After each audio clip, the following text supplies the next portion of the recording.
Hello friends, आपका एक बार फिर से स्वागत है नवी क्लासेस में। और इस वीडियो में हम डिस्कस करने वाले हैं AED 01 का topic ECGC, export credit guarantee corporation. तो इसका बहुत महत्वपूर्ण रोल है एक्सपोर्ट्स में। तो इस पर जो है क्वेश्चन किसी भी फॉर्म में आ सकता है। आप हर तरीके से तैयार रहें कि इसके बारे में कुछ भी पूछ लिया जाए, इसके रोल्स के बारे में, इसकी पॉलिसीज़ के बारे में, रिस्क इसके अंडर कौन कौन से कवर होते हैं, कौन कौन सी जो है गारंटी प्रोवाइड करवाते हैं। तो ये सारे के सारे जो है टॉपिक्स आप अच्छे से कवर करें। इस वीडियो में मैंने कोशिश की है कि आपको सारे ये कवर करवा दूं। तो देखिए, रोल सबसे पहले बात आती है कि ECGC का रोल क्या है। ECGC जो है इसकी फुल फॉर्म आपको पता होनी चाहिए, export credit guarantee corporation of India. ये एक एक्सपोर्ट प्रमोशन ऑर्गेनाइजेशन है जो जिसका मेन मोटिव क्या है, to enhance the competitiveness of Indian exports by offering them credit insurance cover. ये इंडियन एक्सपोर्ट्स को बढ़ावा देती है वो इंश्योरेंस कवर प्रोवाइड करवा करके। ECGC जो है एक इंडियन एंटरप्राइज है जिसको गवर्नमेंट ऑफ इंडिया द्वारा एडमिनिस्टर किया जाता है। और इसकी भी कौन सी ब्रांच होती है, गवर्नमेंट ऑफ इंडिया की ministry of commerce and industry जो है उसका इस पर हक है, ये चलाती है ECGC को। ECGC is wholly owned by Indian government and it was set up in the year 1957। तो इसका ईयर भी आपको याद रखना है। इसको 1957 में इसका गठन किया गया था with the intention to promote exports by offering. क्योंकि देखिए, एक्सपोर्ट्स में क्या होता है कि रिस्क रहता है। एक्सपोर्ट इंपोर्ट जब भी गुड्स का करते हैं, सर्विसेज का करते हैं, तो उसमें रिस्क रहता है पेमेंट को लेकर के। तो किसी भी रिस्क, बहुत सारे रिस्क होते हैं, कमर्शियल रिस्क होते हैं, पॉलिटिकल रिस्क होते हैं, तो उनको कवर करने के लिए जो है ये सर्विस प्रोवाइड करवाती है। तो ये रिड्यूस करती है रिस्क और ये पेमेंट इंश्योर करवाने का एक तरीका है। ECGC जो है इसमें पूछा गया है कि देखिए, क्वेश्चन था कि एक्सपोर्ट्स को कैसे बढ़ावा देती है, एक्सपोर्ट्स को बढ़ावा कैसे किस तरह से देती है। It provide insurance protection to the Indian exporters against risk. तो काफ़ी तरीके से ये हेल्प करती है। सबसे पहले ये गाइड करती है एक्सपोर्ट रिलेटेड जो भी एक्टिविटीज़ होती हैं उनके बारे में दिशा निर्देश जारी ये करती है। Secondly, making information available with respect to various countries. देखिए, सारी कंट्रीज़ के बारे में जो है इन्फॉर्मेशन, ट्रेड इन्फॉर्मेशन जो है ये लेकर के आती है, और क्रेडिट रेटिंग्स कैसी हैं वहाँ की, उन कंट्रीज़ की। तो ये सब उसी के हिसाब से जो है, क्रेडिट रेटिंग के हिसाब से ही हम आगे एक्सपोर्ट अपना बिजनेस उनके साथ सेटअप करें या ना करें, उसका हमें आइडिया हो जाता है। फिर है, it makes easy to get export finance from the banks. Banks से फाइनेंस प्रोवाइड करवाती है। कोई भी दूसरे बैंक्स या और भी जो फाइनेंशियल इंस्टीट्यूशंस हैं जो इस फील्ड में काम करते हैं, उनके साथ ये जो है कम्युनिकेशन सेटअप करती है। Next is, it help Indian export recover bad debts. Bad debts की जो रिकवरी है उसमें भी ये हेल्प करती है। It provides information on credit worthiness of foreign buyers, insures exports credit risk against both. मैंने आपको बताया कि पॉलिटिकल और कमर्शियल रिस्क आती हैं और उनके जो है गारंटी पेमेंट की जो है उनके रिस्क को रिड्यूस करके पेमेंट की गारंटी जो है ये एक्सपोर्टर्स को प्रोवाइड करती है। तो इस तरीके से ये जो है एक्सपोर्टर्स के लिए बहुत हेल्पफुल है। ECGC में जो टाइप के इंश्योरेंस कवर होते हैं वो इन ग्रुप्स में क्लासीफाई किए गए हैं। पहला है कि स्टैंडर्ड पॉलिसीज जो हैं वो क्रेडिट रिस्क से एक्सपोर्टर्स को प्रोटेक्ट करती हैं। दूसरा है कंस्ट्रक्शन वर्क और सर्विस पॉलिसीज, ये प्रोवाइड करती है। तीसरा, फाइनेंशियल गारंटी कौन सी करती है ये हम आपको बताएंगे भी। इस पे जो है इंडिविजुअली शॉर्ट नोट भी आ जाता है फाइनेंशियल गारंटीज पर। स्पेशल पॉलिसीज ECGC ऑफर्स कौन कौन से टाइप की गारंटी प्रोवाइड करती है। एक्सपोर्ट फाइनेंस गारंटी प्रोवाइड करती है, packing credit guarantee, post shipment से related guarantee, export production finance guarantee, transfer पे गारंटी और एक्सपोर्ट परफॉर्मेंस पे गारंटी। तो ये जो है ये गारंटीज़ ये प्रोवाइड करती है। 6 टाइप्स हैं, तो आप इनको याद कर लें। फिर इस पे आता है, देखिए इस पे शॉर्ट नोट आएगा तो इनको थोड़ा सा आपको एक्सप्लेन करना होगा। Next one is explain the type of standard policies. Standard policies पे क्वेश्चन आता है कि इसमें कौन कौन से रिस्क जो है, कौन कौन सी जो टाइप की स्टैंडर्ड पॉलिसीज है उनके टाइप्स पूछे जाते हैं, एरिया ऑफ रिस्क जो उनके अंदर कवर होता है और जो कवर नहीं होता वो सब इसमें आपको बताना होता है। तो देखिए ईसीजीसी जो है ये 4 टाइप की स्टैंडर्ड पॉलिसीज प्रोवाइड करती है, 2 तो शिपमेंट पॉलिसी और 2 जो है वो कॉन्ट्रैक्ट पॉलिसी। शिपमेंट के अंदर जो है कॉम्प्रिहेंसिव रिस्क पॉलिसी और पॉलिटिकल रिस्क पॉलिसी, इसी तरीके से जो है कॉन्ट्रैक्ट में भी कॉम्प्रिहेंसिव और पॉलिटिकल 2 टाइप की। जो शिपमेंट पॉलिसी होती है उसमें अगर वो कमर्शियल और पॉलिटिकल दोनों ही रिस्क को कवर करती है from the date of shipment तो वो होती है आपकी कॉम्प्रिहेंसिव, और अगर केवल वो पॉलिटिकल रिस्क को कवर करेगी तो वो शिपमेंट आपकी पॉलिटिकल रिस्क पॉलिसी होगी। फिर ऐसे ही कॉन्ट्रैक्ट्स में अगर वो डेट ऑफ कॉन्ट्रैक्ट से सारा कमर्शियल और पॉलिटिकल रिस्क कवर करे तो वो कॉन्ट्रैक्ट कॉम्प्रिहेंसिव होगी। कॉम्प्रिहेंसिव मतलब व्यापक, उसके अंदर जो है कमर्शियल और पॉलिटिकल दोनों टाइप के रिस्क कवर होंगे और पॉलिटिकल के अंदर केवल पॉलिटिकल टाइप के रिस्क कवर होंगे। शिपमेंट के अंदर आपको डेट ऑफ शिपमेंट से डालना है और कॉन्ट्रैक्ट के अंदर डेट ऑफ कॉन्ट्रैक्ट डालना है। तो होपफुली ये तो आपको अभी याद हो गया होगा।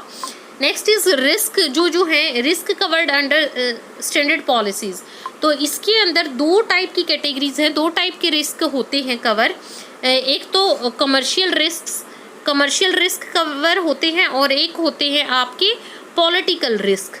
तो कमर्शियल रिस्क में हम देखेंगे कि कमर्शियल रिस्क में क्या क्या रिस्क हो सकते हैं। इंसॉल्वेंसी ऑफ द बायर की जो है बायर वो कर्जा अगर आपका नहीं दे पाता है तो वो केस। दूसरा buyers protected default to pay within the 4 months of due date for goods accepted by him कि 4 महीने के अंदर ड्यू डेट की 4 महीने के अंदर अगर पेमेंट नहीं कर पाता है तो वो रिस्क इसमें कवर होगा। तीसरा है कि in some special circumstances specified in the policy buyer's failure to accept the goods when such non acceptance is not due to export section। देखिए कि किसी वजह से जो है इंपोर्टर को अपने गुड्स नहीं मिलते हैं लेकिन एक्सपोर्टर ने जो थे वो अपने एंड से गुड्स जो थे वो डिस्पैच कर दिए थे, लेकिन किसी कारण उसने एक्सेप्ट नहीं किया इंपोर्टर ने या फिर जो है किसी और वजह से उस तक नहीं पहुँचे, तो ये रिस्क भी जो है ये कवर करती है, ये कमर्शियल रिस्क के अंडर आता है। फिर बात आती है पॉलिटिकल रिस्क की। तो 6 टाइप के पॉलिटिकल रिस्क हैं जो ईसीजी कवर करती है। सबसे पहला है imposition of restriction in buyers country by the government. देखिए जो भी बायर की जो भी खरीदार है उसकी कंट्री में जो भी इम्पोजिशंस जो भी प्रतिबंध लगे होते हैं, जो भी रिस्ट्रिक्शंस होती हैं रेमिटेंस सेल को लेकर के विच में ब्लॉक और डिले द पेमेंट, जिसकी वजह से पेमेंट नहीं पहुंच पा रही है एक्सपोर्टर तक, तो वो पॉलिटिकल रिस्क ये कवर करती है। दूसरा कि कहीं वार रेवोल्यूशन या सिविल डिस्टर्बेंसेस की सिचुएशन है तो उस समय भी ये हेल्पफुल होती है। New import instructions in the buyers country of cancellation of valid important licence after the date of shipment और कॉन्ट्रैक्ट एज एप्लीकेबल। देखिए कि इंपोर्ट की रिस्ट्रिक्शंस होती हैं, इंपोर्ट के लिए लाइसेंस जो है वो मान लो कैंसिल हो जाता है, उसकी जो है ड्यू डेट वो उससे जब आपकी शिपमेंट हुई एक्सपोर्टर ने जो है गुड्स एक्सपोर्ट किए तो उसमें हो सकता है ज़्यादा टाइम लगे और आपका लाइसेंस जो है तब तक एक्सपायर हो जाता है।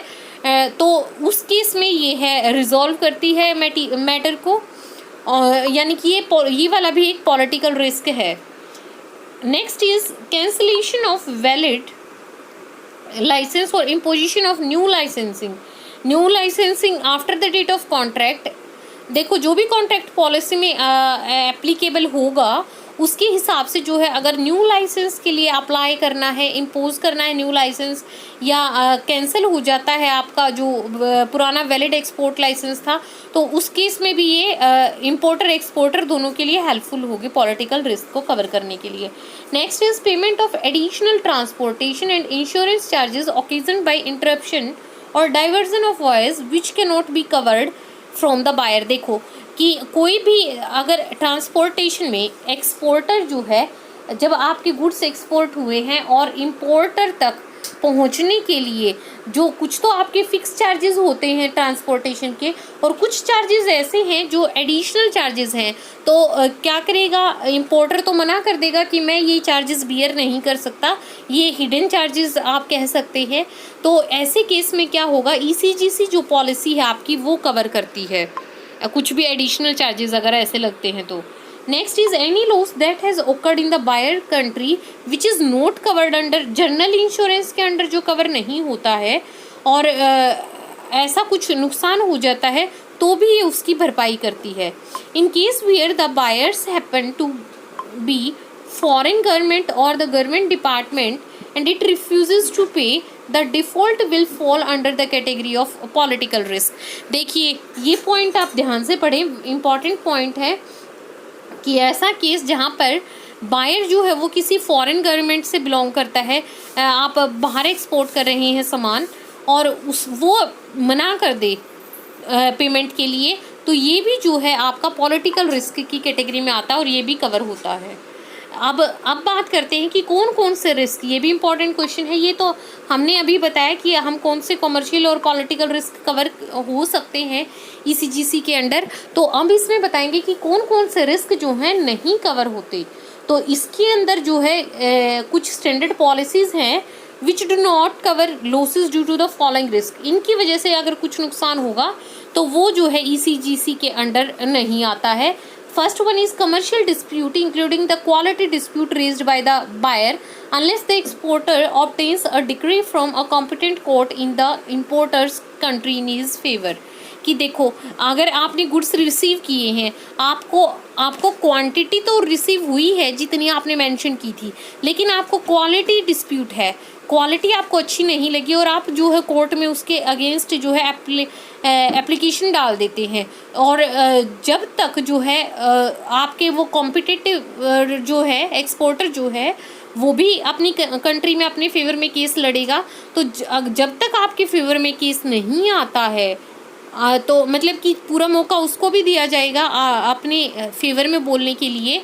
तो वो अगर अपने फेवर में जो है उसके फेवर में चला जाता है केस, तो ये वाला रिस्क जो है आपका क्वालिटी रिस्क यहाँ पर कवर नहीं होता है। Next is causes inherent in the nature of goods, कि गुड्स के किस टाइप का सामान आपने लिया है उसके रिलेटेड अगर कोई कारण है तो भी वो कवर नहीं होगा। Buyers failure to obtain import licence और exchange authority in his country, अपने ही देश में जो है इंपोर्टर को यानी कि जो भी बायर है कस्टमर जो है उसको इंपोर्ट लाइसेंस में कुछ दिक्कत आ रही है तो ये भी लॉस कवर नहीं होगा। इंसॉल्वेंसी और default of an agent of the exporter और द कलेक्टिंग बैंक्स, कि अगर वो जो है बैंकरप्ट हो जाता है, default of an agent of किसी एक्सपोर्टर के एजेंट का डिफ़ॉल्ट है या फिर कलेक्टिंग बैंक्स का डिफ़ॉल्ट है तो वो भी कवर नहीं होगा, सिर्फ पेइंग बैंक्स का होगा यहाँ पर। नेक्स्ट इज लॉसेस और damages which can be covered by commercial, जो भी इंश्योरेंस प्रोवाइडर होते हैं, कमर्शियल इंश्योरेंस जो आपका लॉस कवर कर लेंगे वो इसके अंदर नहीं आएगा। फिर फॉरेन एक्सचेंज फ्लक्चुएशंस जो है अगर जो प्राइसेस हैं हाई लो होते रहते हैं, फ्लक्चुएशंस होती रहती हैं, तो वो भी इसमें कवर नहीं होती।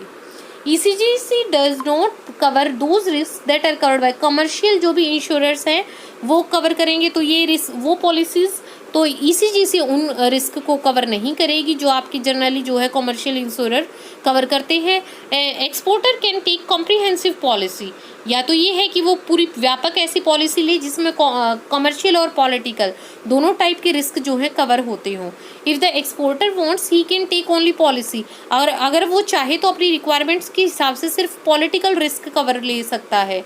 तो अगर मतलब देखिए अगर वो पॉलिटिकल रिस्क कवर पॉलिसी लेता है और उसको कुछ कमर्शियल लॉस होता है तो वो उस पॉलिसी में अमाउंट जो है वो उसका उस पेबल नहीं होगा, फिर उसके लिए हेल्पफुल नहीं है। तो अगर एक्सपोर्टर चाहता है कि वो अच्छे से जो है अपनी क्रेडिट को इंश्योर करना, तो उसको ऐसी पॉलिसी लेनी होती है जिसमें पॉलिटिकल और कमर्शियल जो दोनों टाइप के रिस्क हैं वो कवर हो जाए।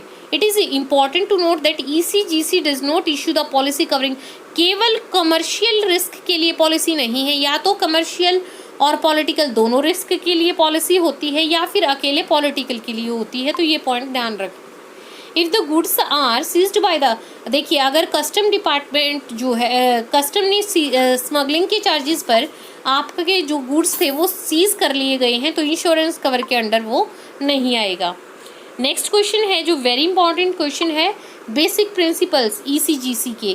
तो इसके दो बेसिक प्रिंसिपल हैं, स्प्रेड ऑफ रिस्क और दूसरा इन एक्सपोर्टर इज़ अ को इंश्योरर, मतलब एक इंश्योरर के टाइप ही होता है आपका एक्सपोर्टर। तो पहला जो है प्रिंसिपल वो हम डिस्कस कर लेते हैं, spread of risk. All the imports are required to insure all the shipments that are likely to be done by loan during the next 2 years to avoid undue difficulty to the exporter. देखिए all the exporters, जितने भी exporters हैं उनको shipment जो है कि goods की shipment जो है वो इंश्योर करवानी होती है to be done by the loan. क्योंकि अगर पेमेंट उनको मिल रही है तो ये जो है एक्सपोर्टर्स वो शिपमेंट को तो इंश्योर वो करवाएंगे। तो इसके लिए वो दो तरीके यूज़ कर सकते हैं, दो एक्सेप्शंस हैं इसमें, एडवांस पेमेंट और दूसरा है इरिवोकेबल लेटर ऑफ क्रेडिट, जो कि कोई भी बैंक है इंडिया में वो कंफर्म करेगा अगर इंडिया में जो है इंपोर्ट हो रहा है। तो shipment made to agents and associates, जो भी एजेंट्स को या एसोसिएट्स को उनकी कोई भी शिपमेंट होती है तो वो इसमें इंक्लूडेड नहीं है, उसको हम एक्सक्लूड कर सकते हैं इसमें से।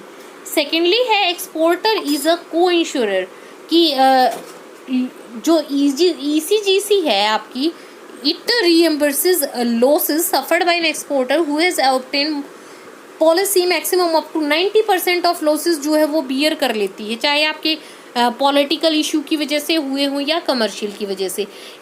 लेकिन अगर जो है कॉन्ट्रैक्चुअल ऑब्लिगेशंस की इवेंट है, अगर ऐसी कोई सिचुएशन है जिसमें आपने कमर्शियल जो ऑब्लिगेशंस हैं उनको फॉलो नहीं किया है, तो ECGC identifies the exporter up to 90% of the loss. In such a situation, final and enforceable degree against the overseas is obtained in a competent court of law. मतलब कि फिर जो है ये कोर्ट तक बात पहुंच जाती है, तो ऑब्लिगेशंस जो है वो आपको स्ट्रिक्टली फॉलो करनी पड़ती हैं, वो ड्यूटीज़ आपको जो भी कॉन्ट्रैक्ट में मैंशनड होती हैं। फिर जो है आपका 90% तक का जो लॉस है अगर आपको तो वो जो है ये पॉलिसी कवर करेगी। अपार्ट फ्रॉम दीज, ये तो दो थे, स्प्रेड फ्रॉम रिस्क और एक्सपोर्ट एज अ को इंश्योरर, ये तो थे दो बेसिक प्रिंसिपल। इनके अलावा जो है ECG के जो 3 बेसिक प्रिंसिपल्स और भी हैं जो इसको एक इंश्योरेंस बिजनेस में पहचान दिलाते हैं, तो वो है एक्सपोर्ट गारंटी कॉरपोरेशन कॉन्ट्रैक्ट। ये वो कॉन्ट्रैक्ट होता है जो नॉन डिस्क्लोजर के लिए होता है। कोई भी मटेरियल फैक्ट है तो उसके नॉन डिस्क्लोजर के लिए होता है। तो इन अदर वर्ड्स हम ये भी कह सकते हैं कि exporter is bound to disclose every material fact, कि एक्सपोर्टर जो है जो भी फैक्ट्स जो है अटैच करेगा उसके साथ, जो सारी चीज़ें, सारी जो डिटेल्स हैं वो उनमें ट्रांसपेरेंसी होगी, वो डिस्क्लोज करेगा ECGC को। मतलब इनकी पॉलिसीज़ जो हैं एग्रीमेंट में सारी की सारी चीज़ें जो हैं वो क्लियर होंगी। Second is insurer is duty bound to minimise the loss. He should conduct his business with ordinary prudence and diligency and act as uninsured the action that needs to be depends on the facts and मतलब देखिए जो action कई बार जो है same तरीके से deal नहीं किया जाता हर प्रकार के लॉस के साथ, तो वो कुछ अलग अलग सर्कमस्टेंसेस होती हैं। हर बार जो है फेलियर के जो है लॉस की जो है अलग अलग फैक्ट्स होते हैं, अलग अलग सिचुएशन अराइज होती हैं, तो उनके हिसाब से ही जो है इंश्योरर उनमें उनके साथ डील करता है। Last is the principle of subrogation. इसमें क्या है, if the recoveries are made after the payment of claim they are shared with ECG, कि मतलब in the same proportion in which the loss was borne, कि उसकी ratio भी ECG के साथ शेयर की जाती है। अगर कोई भी क्लेम होता है, पेमेंट का क्लेम अगर होता है और उसमें रिकवरी के बाद जो है सारी की सारी डिटेल्स की कितना लॉस हुआ था और कितनी रिकवरी उसमें मिली, वो सारी चीज़ें शेयर करनी होती हैं। Next is procedure for making ECGC. अगर क्लेम करना है तो उसके लिए क्या प्रोसीजर है, क्या फॉर्मेलिटीज़ रहती है, ये भी इंपॉर्टेंट क्वेश्चन है। तो 3 टाइप के आपके क्लेम होते हैं, फॉर्म आपको अप्लाई करना होता है। तो फॉर्म नंबर 501, 502 एंड 503। 501 जो है ये उन चीज़ों के लिए हम क्लेम करते हैं इसके तहत which arise due to the non payment of goods, कि बायर ने गुड्स तो ले लिए लेकिन उनकी पेमेंट नहीं की, तो उस केस में जो है ये फॉर्म फिल किया जाता है। दूसरा है 502, उसमें जो है नॉन एक्सेप्टेंस ऑफ गुड्स, कि वो गुड्स को रिसीव ही नहीं करे, अगर कस्टमर जो है वो गुड्स लेता ही नहीं है और एक्सपोर्टर शिप कर चुका है तो उसके लिए फॉर्म 502 फिल किया जाता है। फॉर्म नंबर 503 जो है ये ट्रांसफ़र फंड्स में डिले के लिए होता है। ये तो 3 फॉर्म हैं जो भरे जाते हैं, 3 फॉर्म जो है अप्लाई कर सकते हैं क्लेम्स के लिए। बाकी जो दूसरे टाइप के अगर क्लेम्स हैं इनके अलावा, तो उनकी सारी पर्टिकुलर्स जो है आप एक लेटर आप तैयार करेंगे, उसमें सारा लॉस जो है आप उसमें डिस्क्राइब करेंगे और उनको जो है बैंक तक और ईसीजीसी ऑफिस तक जो है आपको भेजना होता है। अगर एक इम्पॉर्टेंट पॉइंट ये कि अगर 24 महीने के अंदर जो है आप क्लेम नहीं करते बिल्स के, तो ऐसी कोई रिक्वेस्ट जो है ईसीजीसी आपकी एंटरटेन नहीं करेगा। डॉक्यूमेंट्स क्या क्या अटैच करने होते हैं क्लेम के लिए, वो भी इम्पॉर्टेंट है कि कौन कौन से डॉक्यूमेंट्स ज़रूरी होते हैं। Certified copy of the export order, copy आप जो भी एक्सपोर्ट ऑर्डर था उसकी एक सर्टिफाइड कॉपी, इनवॉइसेस की जो भी बिल्स हैं उनकी कॉपी, बिल्स ऑफ लीडिंग की copy, copies of the correspondence, जो भी आपका कम्युनिकेशन था, जो भी कम्युनिकेशन एड्रेस था बायर का, उसकी भी कॉपी अटैच होगी। इन केस ऑफ इंसॉल्वेंसी अगर तो उस केस में क्या है, letter from the official receiver वो जो है अटैच कर सकते हैं। प्रोटेक्टेड डिफ़ॉल्ट के केस में आपको प्रोटेक्ट नोट डालना होता है, ओरिजिनली जो अनपेड बिल्स हैं वो डालने होते हैं और यहाँ पर कॉपी नहीं लगेगी, आपको उस केस में ओरिजिनल बिल ही डालना होता है। एडवाइस ऑफ नॉन पेमेंट वो भी आपको इंक्लूड करनी होगी और प्लेंटिफ की कॉपी, अगर एक कोई रिक्वेस्ट जो है if a suit has been filed तो उसकी प्लेंटिफ की कॉपी जो है आपको अटैच करनी होती है।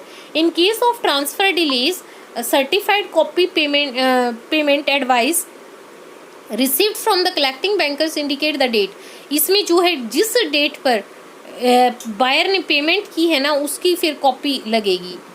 ट्रांसफ़र में अगर डिले होता है तो वो कॉपी की बायर जो है वो बताएगा कि उसने किस डेट को पेमेंट किया था, क्योंकि ये जो है वो बैंक के जो भी बीच में फाइनेंशियल इंस्टीट्यूशन था वो मीडिएटर का काम कर रहा था, तो उसके बिहाफ पे ये अगर इशू अराइज होता है तो इसमें बायर को अपनी सिर्फ वो डेट इंडिकेट करनी होती है कि किसको उसने पेमेंट की थी, उसका प्रूफ अटैच करना होता है, फिर आगे जो है बैंक उस लॉस को बियर करेगा।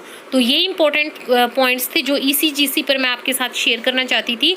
जहाँ तक मुझे लगता है इसमें से पक्का जो है कोई ना कोई क्वेश्चन आएगा, तो सारे के सारे पॉइंट्स को एक बार आप अच्छे से कवर कर लें। वीडियो को जितना हो सके अपने फ्रेंड्स के साथ आप शेयर करें। Thank you.